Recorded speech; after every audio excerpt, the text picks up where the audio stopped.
no país e como transformar a realidade do jeito certo. Eu acho que tem que ouvir as pessoas. Precisa perguntar a opinião dos interessados. Tem que buscar o interesse da maioria. É o que o Ministério da Educação está fazendo. Ouvindo pais, alunos e professores, criou o novo ensino médio, que já tem aprovação de 72% dos brasileiros. Eu aprovo, porque me dá direito de escolher meu futuro. E o MEC mudou o Enem também. Por meio de uma consulta pública com mais de 600 mil participações, os estudantes decidiram. Acabou o sufoco, agora as provas serão em 2 domingos. E o ensino básico vai ganhar uma base nacional comum curricular. A base define os conteúdos básicos que os alunos precisam aprender na escola. E foi construída com intensa participação da sociedade. Mais de 12 milhões de contribuições. É assim que garantiremos o direito de aprendizagem da atual e das futuras gerações. É o começo de uma grande mudança na educação. Acompanhe as mudanças em mec.gov.br. Ministério da Educação, Governo Federal. A economia anda fraca. A inflação altíssima. Hoje em dia, sabe o que dá para fazer com R$5? Toda a diferença na vida de uma pessoa com deficiência física. Participe do Teleton e ajude a ACD. Mesmo uma pequena doação pode mudar a vida de quem precisa de tratamento. Acesse teleton.org.br e saiba como ajudar. Você já está sabendo da novidade? Limeira tem uma nova empresa de saneamento responsável por serviços de água e esgoto, do grupo canadense Brookfield, e agora se chama BRK Ambiental. Mas o que mudou? É que agora tudo ficou azul. A BRK Ambiental é a maior empresa privada de serviços de água e esgoto do Brasil e tem como principal foco você, o nosso cliente. Acesse brkambiental.com.br e se cadastre para receber novidades. BRK Ambiental, agora tudo ficou azul e estamos prontos para te atender.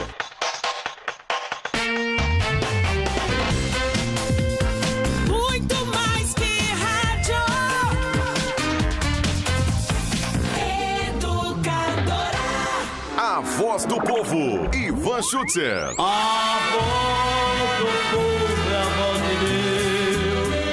Chegou a hora da verdade. Muito obrigado, amigos meus. Tudo de bom, felicidade. Então, meio-dia, macaco subia, panela vazia, macaco subia, não sei o quê. Como é que era essa... Alguém lembra como é que era essa quadrinha? Só você que lembra. Só eu que lembro, né?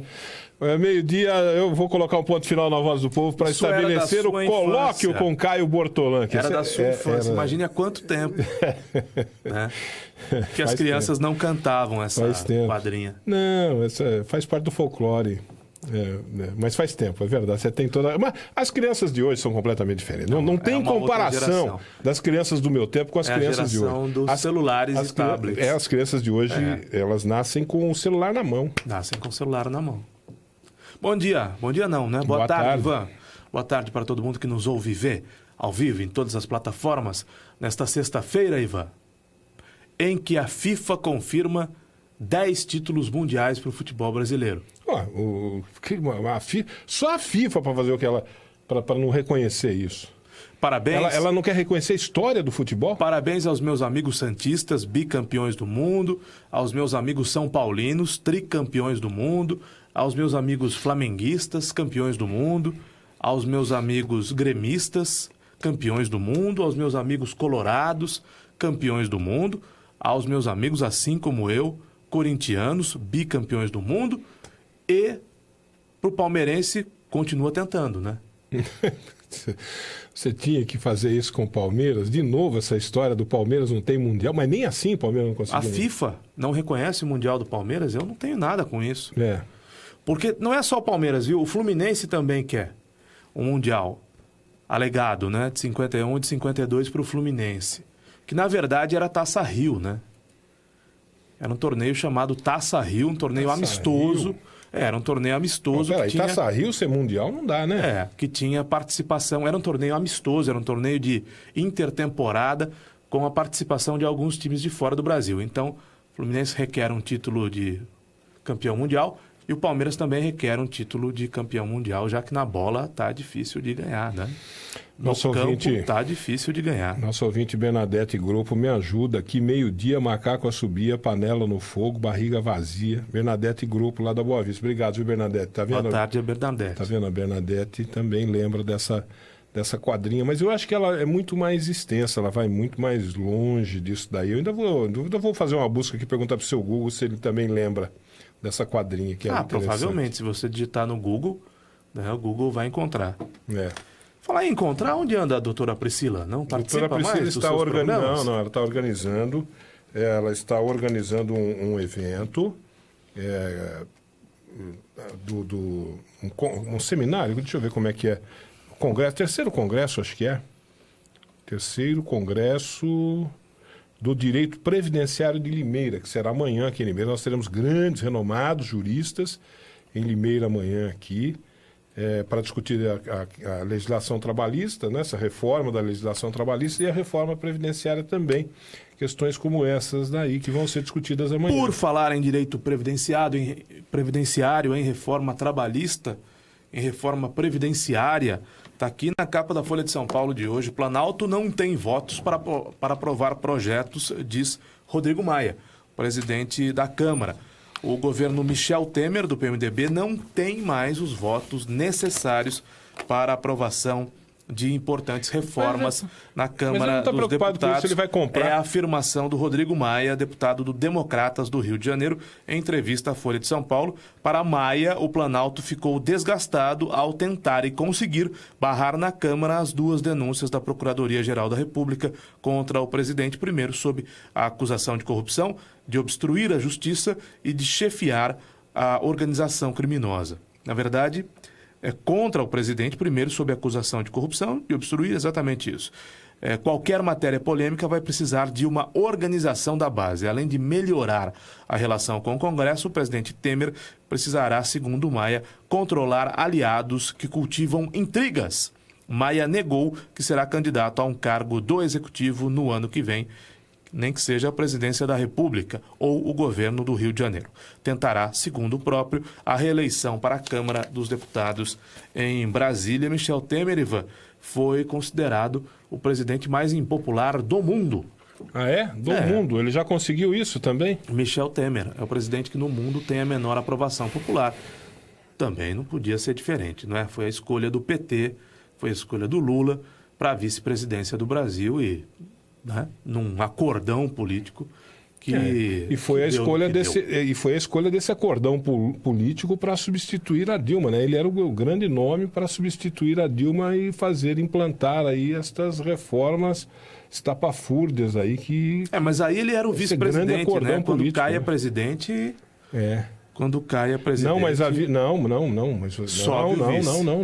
senhor não se esqueça que haviam acusações contra ele e havia também imputações a ele, as mesmas imputações que foram atribuídas a Dilma, também a ele. Mas isso foi parte de um grande acordão para não tirá-lo. Poderia ser feita uma nova eleição. Ivan, eu divido essa questão em duas partes. E aí o negócio foi o seguinte: não, tem que deixar o Temer, porque o Temer já... né? O Temer vai fazer abrir o saquinho de maldade.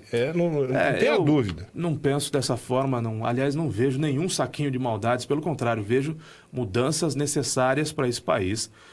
A reforma trabalhista era necessária e a da Previdência é mais importante e necessária, fundamental, eu diria, até do que a reforma trabalhista. Não vejo nenhum saquinho de maldades, não. Vejo que esse governo, apesar dos pesares, em dado momento, faz o que precisa ser feito. A questão é, Ivan, que nós temos uma diferença fundamental, né? Politicamente, é claro que é melhor que o presidente não caia, para que o Brasil tente sair da crise em que foi enfiado pelo PT. Quem nos colocou nessa crise sem precedentes foi o PT.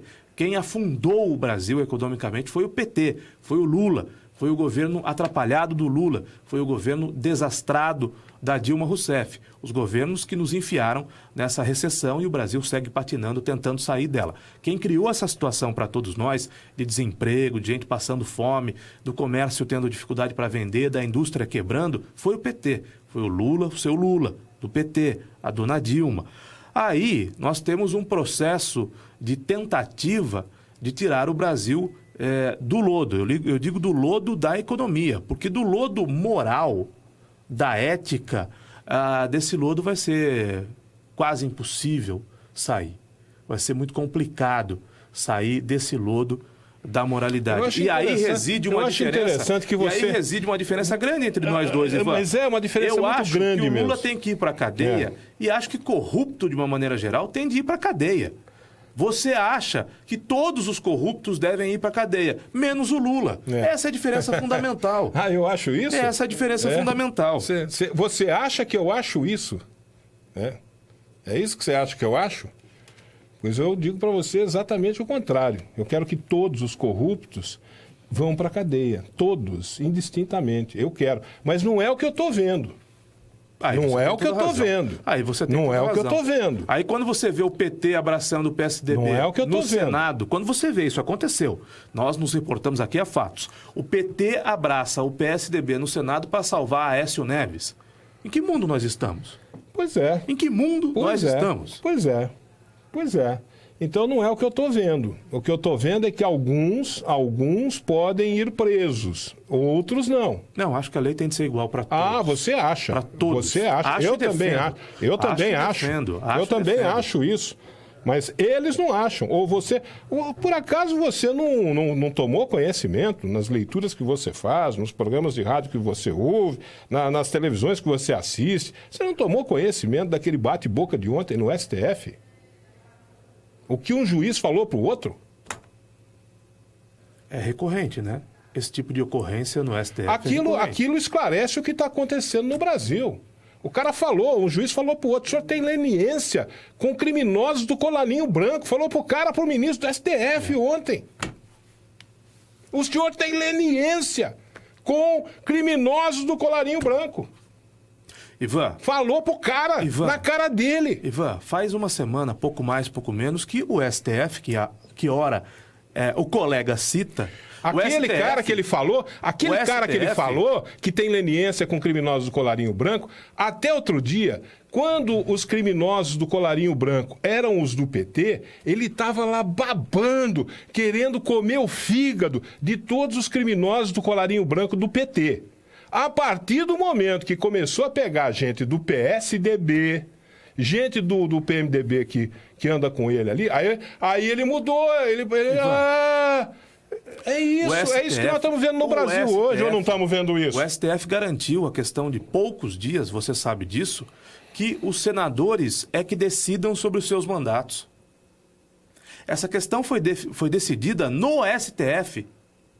O STF deu legitimidade à raposa cuidando do galinheiro. Foi isso o que salvou a pele do seu Aécio Neves. E não é só o STF. Não é só o poder. A mais alta corte desse país. Não é só o STF. Cadê os batedores de panela?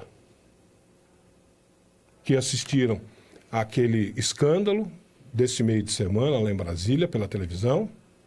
Cadê os batedores de panela? Dos dois lados, né, Ivan? Não tem batedor de panela. Batedores de panela, você está se referindo Batedor de panela é só para PT? Coxinha, não, senhor. Só para PT, só para PT. Batedor de panela só para PT. Coxinhas e mortadelas. Aquele povo que saiu de camisa amarela. Aquele povo que saiu de camisa amarela nas ruas, junto com o Gedel. Junto com o Gedel. Tá aí na internet o Gedel falando lá, precisamos acabar com a corrupção do PT. É isso que nós estamos vendo no Brasil hoje. E não precisa acabar com a corrupção do PT?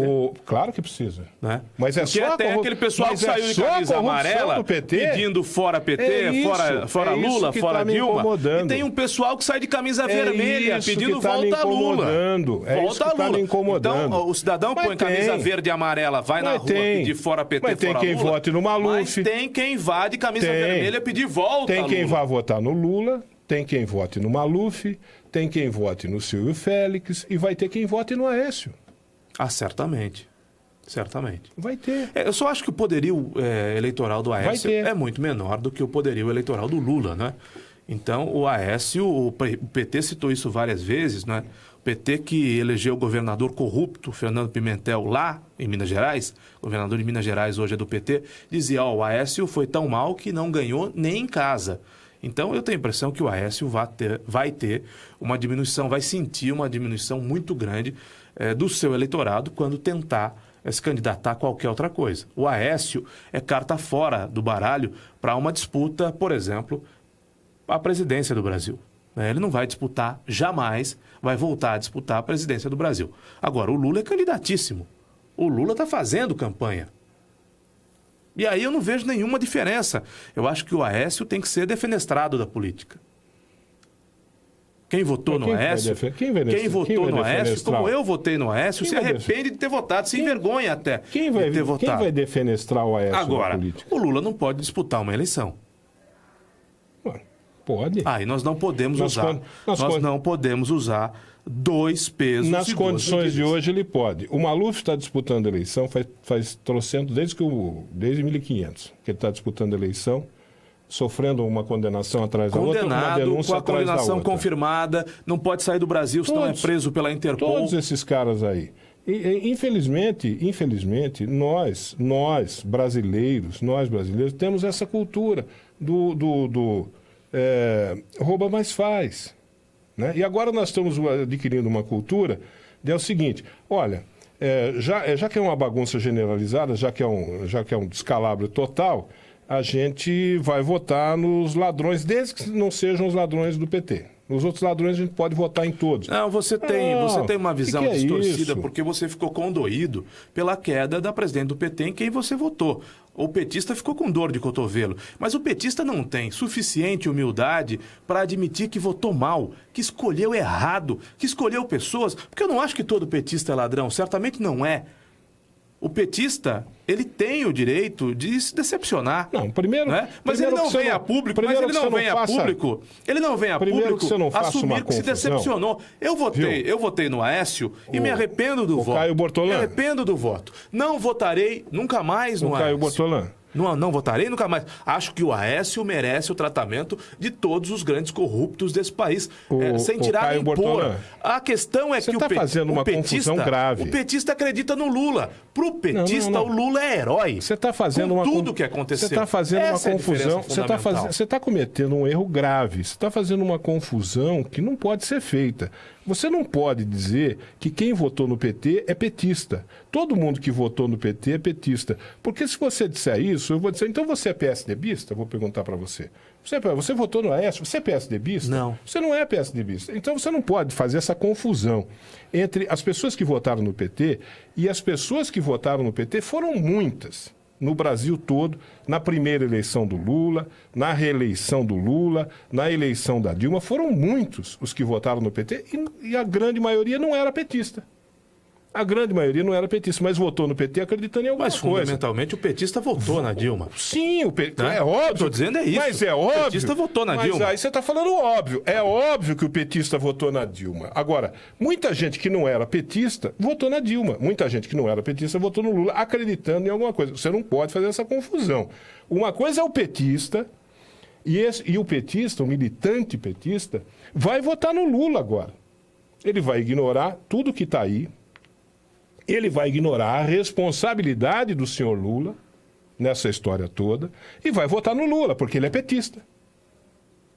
Certo? Agora, aqueles que aquela grande maioria, aquela grande parcela da população que votou no Lula, que votou na Dilma nessas últimas eleições e que olham para essa situação de maneira crítica e veem também a responsabilidade do senhor Lula, da dona Dilma, do PT nesses episódios todos que nós atravessamos, esse certamente não vai votar no Lula agora. Ele votou no Lula lá atrás, mas agora ele não vai votar no Lula. Aquele que tem alguma criticidade, né? Não é isso? Que não é militante do PT, ou que não é um apaixonado pelo PT, sei lá o quê. Esse vai olhar, vai falar, não, pera um pouquinho, esse cidadão, ele tem responsabilidade nessa coisa que está aí toda. E aquele que nem sabe o que é partido político? E aquele que não está nem aí para a política, mas que tem uma lembrança boa dos anos do Lula? Porque nos anos do Lula o dinheiro comprava mais. Sobrava dinheiro no bolso no fim do mês. E esse que não tem partido político, não tem ideologia, mas esse que de alguma maneira foi beneficiado, eu nem estou falando de bolsa isso, mas bolsa o Lula aquilo, vai apelar. bolsa aquilo outro. Eu estou falando daquele que tem a lembrança do momento da economia do país, quando Lula era presidente, da mesma forma que nós fizemos uma enquete essa semana e deu Silvio Félix estourado. E não são pessoas que necessariamente entendam de política, leiam sobre política, se informem sobre política, ou sejam simpatizantes. Mas grande parcela do eleitorado vota pelo bolso. E isso não é característica do brasileiro. Ou você esquece da história lá do assessor americano que virou para o presidente, candidato a presidente da República lá nos Estados Unidos, e virou para ele e falou: é economia, estúpido. Isso aconteceu lá, né? Essa é uma história contada aí em qualquer candidato a assessor político sabe dessa história. Isso aconteceu nos Estados Unidos e acontece em qualquer lugar. O eleitor vota com o bolso. E o Lula está dizendo o quê pro eleitorado brasileiro? Olha, no meu tempo era bom. Você tinha dinheiro, você comprou carro. Prato de comida estava cheio. Discurso dos marqueteiros e do próprio Lula, que é um grande comunicador. Lógico. Agora, não é só isso, né? Não é só economia. Eleição, você escolher um candidato a presidente da República, candidato a governador, candidato a prefeito, não é só a economia. A vida da gente não se restringe apenas e tão somente ao nosso trabalho e ao a renda que a gente recebe. A nossa vida, ela é repleta de variantes, de outras coisas que nós necessitamos, de outras necessidades, não é só a economia. Tem uma observação aqui do Ricardo Alves que diz que é melhor sustentar o Bolsa Família do que sustentar esse Congresso. O Ricardo, o Lula fazia as duas coisas. Aliás, essa coisa do mensalão, ela foi sistematizada nos governos do PT. Não. Né? Essa coisa do mensalão, ela cresceu de tamanho, ela tomou forma nos governos do PT. E são situações que não são excludentes. Né? Você faz um discurso... O governo tem de ser honesto ainda assim pode manter programas sociais. Você faz um discurso, o seu discurso é o seguinte: o PT arrasou com a economia do país, o PT acabou com esse país. Com a economia do país. Como se o país... Quando é que o Lula assumiu? Foi em 2002. 2002 foi a eleição, ele assumiu em 2003. Ele assumiu em 2003, né? 2003, quer dizer, como se o país até o ano de 1500 até o ano de 2002 fosse uma maravilha. Era um paraíso, isso aqui era um paraíso. E o PT veio para transformar isso aqui no inferno. Cara, isso é uma somatória de fatores. O PT deu apenas uma pequena... Nesses 517 anos de Brasil, ele deu uma pequena contribuição de 12 anos. Ou o país era uma maravilha, era tudo lindo e maravilhoso aqui, contribuição, e o PT arrasou com o paraíso. Pequena contribuição não, né? Não. Quando você fala que o mensalão começou no governo do PT, não é verdade. O mensalão foi pego do governo do PT. O mensalão não começou no governo do PT e não começou no governo do PSDB também. Não foi. Alguns dizem, o mensalão começou lá em Minas. Aliás, o mensalão de Minas já está prescrevendo. Ninguém investigou, né? Mensalão de Minas, ninguém investigou. Esse é um detalhe importante para se acrescentar. Da mesma forma que o STF não julga o Renan Calheiros. Alguns dizem... Pois é, que eu estou falando. Da mesma forma. O que nós estamos falando aqui? Os processos o bate-boca dos dois ministros... Os processos que envolvem poderosos e milionários nesse país demoram um tempo gigantesco. O colóquio lá dos dois ministros ontem foi absolutamente esclarecedor. Quem não viu que vai ver. Você citou Paulo Maluf. Paulo Maluf vai morrer solto. O mensalão não será preso. O mensalão, alguns dizem que o mensalão começou lá em Minas, não é verdade. E alguns dizem que o mensalão começou com o Fernando Henrique comprando a reeleição dele. Não é verdade. A compra de votos de deputados começou na época anterior à ditadura militar. Anterior à ditadura militar. Começou a compra de votos de deputados para votar assim ou para votar assado. Dinheiro era em dólar, hein? Era em dólar. O mensalão começou pagamento de deputado no Brasil para votar assim, para votar assado. Começou pouco antes da ditadura militar, e o pagamento era em dólar. Ivan, olha que interessante. Sandro Manfredi, Caio e Ivan, parem com essa conversa de política, isso não leva a nada. O Brasil nunca vai mudar. E quem não é vai virar ladrão. Falem, por favor, de assuntos mais interessantes para a nossa, imagino que deva ser para a nossa comunidade, para a nossa audiência. O Sandro. Não, realmente, eu sou obrigado a concordar com o Sandro. Realmente, essa é uma conversa, essa é uma discussão idiota. Essa que nós travamos aqui e que a sociedade brasileira trava já faz tempo. A Cláudia Volpato já pede para falar de política. O André Moisés, que é político, pede para que eu não fale mais e que só você fale. Ele deve ser comunista como você. Comunista como eu. É da esquerda. O negócio é o seguinte... Não, então, esse que é o problema. Essa é uma outra discussão que caberia aqui 200 mil colóquios, que é essa coisa da divisão do país, que já se estabeleceu há algum tempo, de direita e esquerda. Pensamento de direita e pensamento de esquerda. Ou pensamento mais conservador e pensamento mais progressista. Chame como você queira chamar. Essa é uma discussão besta. Essa é uma discussão idiota. Nós não devíamos estar discutindo isso. Você é de direita, você é de esquerda, você é isso, você é aquilo. A gente não devia estar discutindo isso. A gente devia estar discutindo o Brasil, de um ponto de vista mais progressista, de um ponto de vista mais liberal, de um ponto de vista mais conservador, de um ponto de vista de centro-esquerda. E isso não tem importância nenhuma. Não tem problema nenhum. Cada um... O Brasil é muito grande, o Brasil é gigante. Tem gente que pensa... Ninguém pensa igual aqui. Aqui todo mundo pensa diferente um do outro. Então essa diversidade, inclusive política, é uma coisa absolutamente normal, não só no Brasil, como em qualquer país do mundo. E nós não tínhamos que estar divididos desse jeito. Nós não temos, é uma estupidez nossa a gente se dividir desse ponto de vista. Eu sou conservador, eu sou liberal, eu sou centro-esquerda, eu sou esquerda, eu sou ultra-esquerda. Isso é uma besteira enorme. Ivan, isso não contribui para nada. Nesse ponto ele tem toda a razão. Tem uma observação do Anderson Nascimento aqui. Anderson, não entendi o que você quis dizer. Ele escreve o seguinte: década de 80, famílias, ou década de 80 famílias dos ditos donos das empresas privadas, Odebrecht, OAS e Friboi. Eu não sei o que ele quis dizer. Não entendi. Então, por isso não entendi nada, Anderson. Pode ser que ele não tenha redigido de acordo, mas eu mais ou menos estou entendendo o que ele está falando. Essa ação das empreiteiras não começou agora. Sim. Sem dúvida. Isso começou há muito tempo. Começou. Ela sempre... Está falando de década de 80, deve ter sido por aí. Elas sempre atenderam e serviram...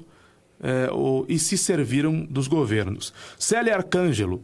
É melhor ter nossos postos, pois foi um petista que teve a humanidade para receber o povo e cuidar de todos que o chamavam de louco. Sou a favor do povo. Se o Félix trabalhar para o povo, vamos votar nele. Vamos colocá-lo na prefeitura, desde que ele tire esse secretário. Assim, o Anderson está dizendo aqui, realmente você tem razão, que esse pessoal das empreiteiras foi... coisa foram antiga. Não.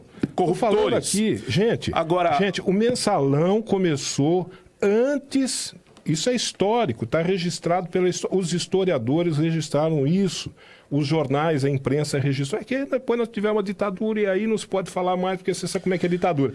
O mensalão e pagamento de deputado para votar assim, votar assado, começou pouco antes da ditadura, e o dinheiro vinha dos Estados Unidos, era dólar. Não, ele não acredita. Vai ler. Esses americanos. Vai ler. Esses americanos que eles querem comprar no Brasil. Isso tá aí, ó. O legal da internet é isso. Hoje você dá uma busca aqui, você vai buscar material lá da década de 80. O Globo tem um arquivo maravilhoso, Jornal do Brasil tem um arquivo maravilhoso. Não foi, a revista Veja. O processo não foi aprimorado, instituído, sistematizado pelo PT. Foram os americanos. Olha, os americanos. Deixa eu ver se eu lembro. Esses americanos são um perigo. Se eu lembro a sigla. Esses americanos são um perigo. Se a minha memória não falha. Deixa de viver nos anos 60. Se a minha memória não falha, saia dos anos 60, Ivan. Venha viver os anos 2017, Ivan. Não. Você pensa que o que acontece hoje não é fruto do que veio do passado? Deixa de viver nos anos 60. O que acontece hoje, amigo? Ivan. O que acontece hoje? Deixa de pensar com a cabeça do cubano, com a cabeça do venezuelano, Ivan. Você percebe que a reclamação da ouvinte aqui, olha que coisa, né? Ela reclama do atual secretário da Saúde, ela fala bem do antigo secretário da Saúde, do Luizinho do PT. E, ao mesmo tempo, ela diz que vota no Silvio Félix, se o Silvio Félix, quando for prefeito, se for prefeito novamente um dia, não tenha como secretário Gerson Hansen. Ivan, O Gerson Hansen era secretário de quem? Do Silvio Félix. Quem colocou o Silvio Félix como secretário da Saúde, quem colocou o Gerson Hansen como secretário da Saúde foi o Silvio Félix. Eu não lembro como é que foi o episódio, rapaz. Eu não lembro Então bem a pessoa participa reclamando com razão da saúde pública, que vai muito mal. É muito mal avaliada a saúde pública, dos postos que atendem mal, das filas gigantescas, da distribuição de remédios que foi cortada. Todas essas reclamações têm sentido. Quando falam do aspecto que o Luizinho atendia ao pobre com mais cuidado, também é verdade. Não é o Caio que está falando. É que as elites, elas evidentemente não vão dizer isso, porque as elites queriam mesmo ver o Luizinho, por ser do PT, fora de Limeira. E percebam, eu critico o PT, mas elogio, posso elogiar um petista quando for o caso. Como critiquei muitas vezes o Luizinho do PT também. Mas os brancos e ricos e médicos, brancos, ricos, milionários, né, que dão apoio, dão sustentação a esse governo, deram apoio, deram sustentação à campanha política desse prefeito quando ele foi eleito, eles tinham pavor do Luizinho do PT. Aí quando você vai perguntar para o povo que precisa da saúde básica, o povo que precisa da saúde gratuita, da saúde pública, o povo aprova o Luizinho. Né? Então, o rico, o milionário, o médico, que é corporativo, sobretudo, ele se arrepiava com o Luizinho do PT. Né? Ele não se arrepia com o fato do atual prefeito ter ido buscar no governo do Silvio Félix um secretário da saúde que não gosta, por exemplo, da Santa Casa, que faz ações contrárias, por exemplo, à Santa Casa.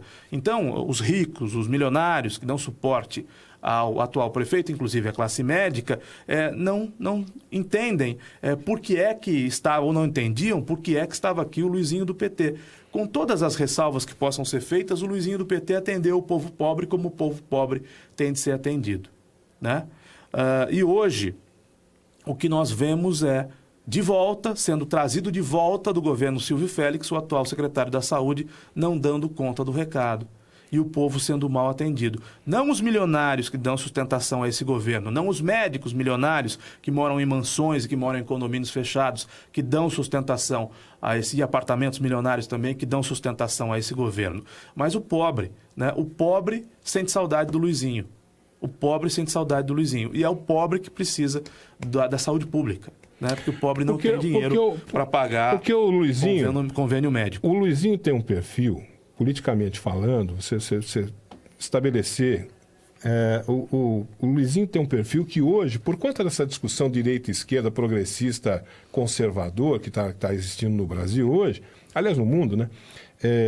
O Luizinho do PT tem um perfil que hoje a direita condena, o perfil do populista. Ele é populista. O que significa o populista? Significa aquele cara que faz um agrado para o povão. Ora, e não tem que fazer?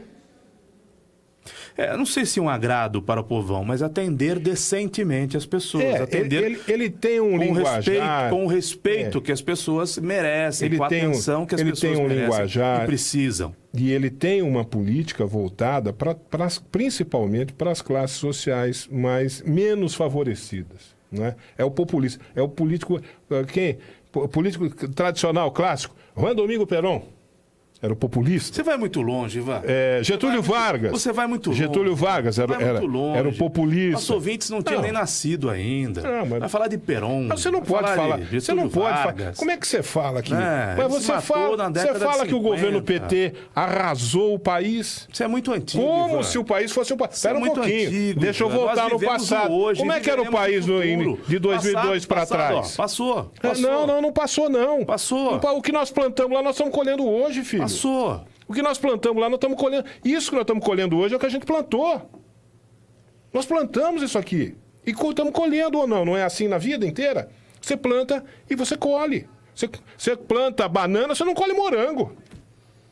Você não está falando da pessoa que vota no Silvio, mas você não trouxe o secretário da Saúde. Só que o secretário da Saúde era então, o secretário você vê como o brasileiro Você vê como o brasileiro é. O brasileiro não presta atenção. Porque se o brasileiro prestasse atenção, eu tenho falado aqui, inúmeras vezes eu falei aqui, quem é que vai resolver esse problema? É o Sérgio Moro? É o Rodrigo Maia? É o Temer? Não, quem vai resolver esse problema do Brasil hoje somos nós. Não tem outro para resolver. Não vai ser o Moro. Nós é que vamos resolver o problema do Brasil. Agora, se a gente continuar com esse pensamento aí, desse jeito, rouba mais faz, ladrão do PT não pode. Só pode ladrão do PMDB e do PSDB. Não pode ladrão de sigla nenhuma. Não. Partido nenhum. Não pode. Como não? Não pode. Como não? Rouba mais faz, Caio. Não pode. Nós somos o povo do rouba mais faz. Não pode. Vou votar no rouba mais faz. Não pode. Mas... Rouba mais faz não pode. Se o povo... Todos os políticos ladrões merecem o mesmo tipo de tratamento, se o povo tiver esse tipo de pensamento, então, se o povo tiver esse tipo de pensamento, então nós vamos resolver o problema agora em 2018. O Márcio Cortez é um limeirense que está em Imbi... Rapaz do céu, como é que eu pronuncio isso aqui? Vou até trazer mais perto dos olhos. Ibiraiaras. É isso mesmo, né? Ibiraiaras. Está nos ouvindo. Um abraço a ele.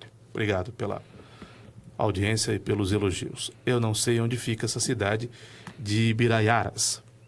Não sei se fica no estado de São Paulo ou em outro estado. Tá bom, né, Ivan? Sexta-feira. Nossa, 12h33 já? Falamos até 12h33. Eu pensei que a gente estava no começo do colóquio. Tô com uma fome danada. Ganhei uma camisa igual às que vocês têm, não é? Você ganhou? Vou fazer o programa. Cadê? Bacana. Não tá aparecendo. Pronto, tá vendo? O Bacana. logotipo aqui. Vou fazer o programa uniformizado, como todos vocês. Finalmente ganhei a minha camisa também. Muito bem, isso é bom. Final de semana para descanso, para estar próximo da família, para quem vai trabalhar um bom trabalho. Tem bastante futebol, um jogo importante da Inter amanhã. É mesmo, hein? Jogos importantes de Corinthians, Palmeiras e Santos, principalmente, que disputam o Campeonato Brasileiro. Vamos ter bastante Mas nós temos um Sansão nesse fim de semana que é importante. Clássico, que é importante para nós. Para né? ambos, né? Para o São Paulo também. Sim, para o São Paulo também. O Sansão é importante, tanto para o São Paulo quanto para o Santos. Mas eu estou mais ligado nesse jogo da Inter nesse final de semana. Jogo importantíssimo. Com um empate a Inter passa, com uma derrota de 1-0 a Inter passa também. Passa, com derrota de 1-0. Eu tenho impressão o regulamento fala em melhor campanha? Eu não sei se é o gol qualificado ou se é a melhor campanha, mas... Eu acho que é a melhor campanha. A Inter passará. E não passará com derrota. A Inter empatará ou vencerá. A Inter está jogando bem, rapaz. Tá bem arrumadinho esse time. Tá muito bem arrumadinho. Tá dando gosto de ver o time jogar. Né? Tá bacana. Por isso que eu falo. Claro, vou torcer pro Peixe amanhã, mas ligadaço na Internacional. 5 da tarde de amanhã, a equipe de esportes da Educadora e da Gazeta de Limeira, com o Edmar Ferreira. Eu não sei quem comenta, quem vai reportar, tem a impressão que é o João Vitor Fedato, o Paulo, o Silvio Manfredi está dizendo vai Leão e o Paulo Gachê para cima, macaca. Ô Paulo, primeiro se preocupa com o seu São Paulo não cair, né? O São Paulo tem que ganhar do Santos para não voltar ali, pelo menos a rondar a zona do rebaixamento. E se o São Paulo quer ganhar do Santos é amanhã, né? Porque nós estamos numa crise braba na Vila Belmiro. Se a Ponte ganhar do Corinthians, na segunda-feira o Corinthians continuará líder do campeonato. Não terá mudado nada. Terá diminuído. Mas a dor de barriga vai aumentar. Terá diminuído uma vantagem, mas o Corinthians continuará líder do campeonato. A dor de barriga vai aumentar. Tem a menor dor de barriga, sabe? É uma questão de semântica. Se o Corinthians tivesse 3 pontos de vantagem para o segundo colocado, tivesse vencido o Botafogo e a diferença tivesse aumentado de 3 para 6 pontos, hoje todo mundo estaria comemorando. É que a vantagem do Corinthians está diminuindo, mas com 1 ponto a mais, talvez até com a mesma pontuação do segundo colocado, o Corinthians será campeão brasileiro. Aliás, qualquer time, né? Com 1 ponto a mais que o segundo colocado é campeão de qualquer campeonato. Então, não tem nada disso. Não entendi o que a Renata escreveu aqui. Caio e Ivan, o Lula fundou o Brasil porque era governo do PT. E o Mário está fundando a cidade porque é do partido do PT. Eu não entendi. Você entendeu? Não, acho que ela fez uma confusãozinha aí, né? Ou ela fez uma brincadeira que eu não estou entendendo, fez uma ironia que eu não estou entendendo aqui. Eu não entendi. Também não entendi. O Lula fundou o Brasil porque era governo do PT e o Mário está fundando a cidade porque é do partido do PT? Não, o Mário não é do PT, o Mário é de outro partido. Aliás, não, é que o Mário passou por vários partidos, mas não passou pelo PT. Ainda não. Ainda não, mas sempre há tempo, né? O Mário mudou de partido 4 vezes. Ele era do PMDB, não é? 4 vezes em 4 anos. Originalmente? PR, PMDB, PEN e agora PSD. PR? 4 partidos em 4 anos, um partido por ano. E está durando no PSD, ele já tem 1 ano no PSD. Ele está no começo de carreira ainda. Quantos partidos tem o Brasil? 32? Quase 30. Começo de carreira, onde ele chega quase lá. 40, né? São 30 com os novos partidos, agora acho que são 37 ou qualquer coisa assim. Um abraço, bom fim de semana. Bom final de semana, Ivan. Até segunda.